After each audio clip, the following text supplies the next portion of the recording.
This is a story, fact, not fiction, of hundreds of opportunities to make $1 million in the stock market by investing $10,000 in just one stock and holding on.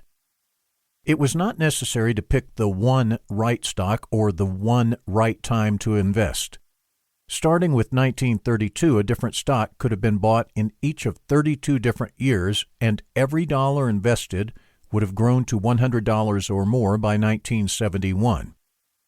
The latest Millionaire Maker security was available as recently as 1967 at 1% of its 1971 market value. The book lists more than 365 different securities valued in 1971 at more than 100 times the prices at which they could have been bought 4 to 40 years ago. It tells how they looked before their big rise and suggests how the next potentially big winners may be recognized in advance.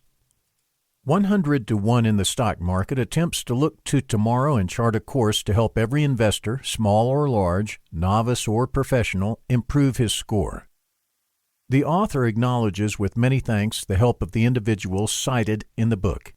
He is particularly grateful to Scudder, Stevens, and Clark for the charts reproduced herein, and for access to the firm's vast research facilities, without which this book could not have been written.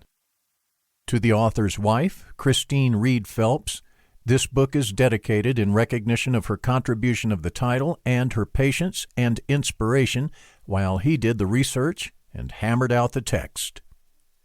TWP. Chapter 1.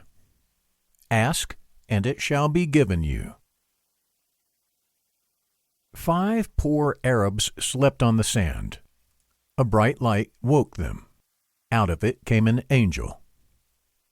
"Each of you can have one wish," the angel said. "Praise be to Allah," exulted the first Arab to catch his breath. "Give me a donkey." Instantly a donkey stood at his side. "Fool," thought the second Arab, "he should have asked for more." "Give me 10 donkeys," the second Arab begged. No sooner said than done, he had 10 donkeys.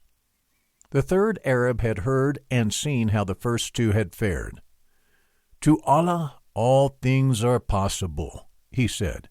"Give me a caravan with 100 camels, 100 donkeys, tents, rugs, food, wine, and servants."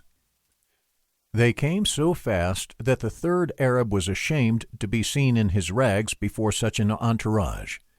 But his shame did not last long. Deftly his servants dressed him in robes befitting his new status. The fourth Arab was more than ready when his turn came.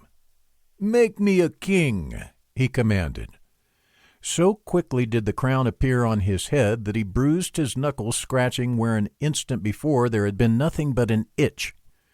The palace garden stretched out before him almost as far as the eye could see, and the palace turrets reached so high their pennants were lost in the desert haze. Having seen his companions in misery ask too little, the fifth Arab resolved to make no such mistake. "Make me Allah," he ordered. In a flash he found himself naked on the sand, covered with leprous sores. The moral, of course, is that those of us who ask little of life get little. Those who ask much get much. Those who ask too much get nothing. But strange as it may seem, human greed being what it is, most of us make the mistake of asking for 1 donkey.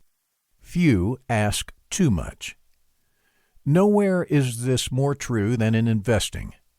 Most try to make a few points quickly on their stock market speculations, or content themselves with 4 or 5% on their savings.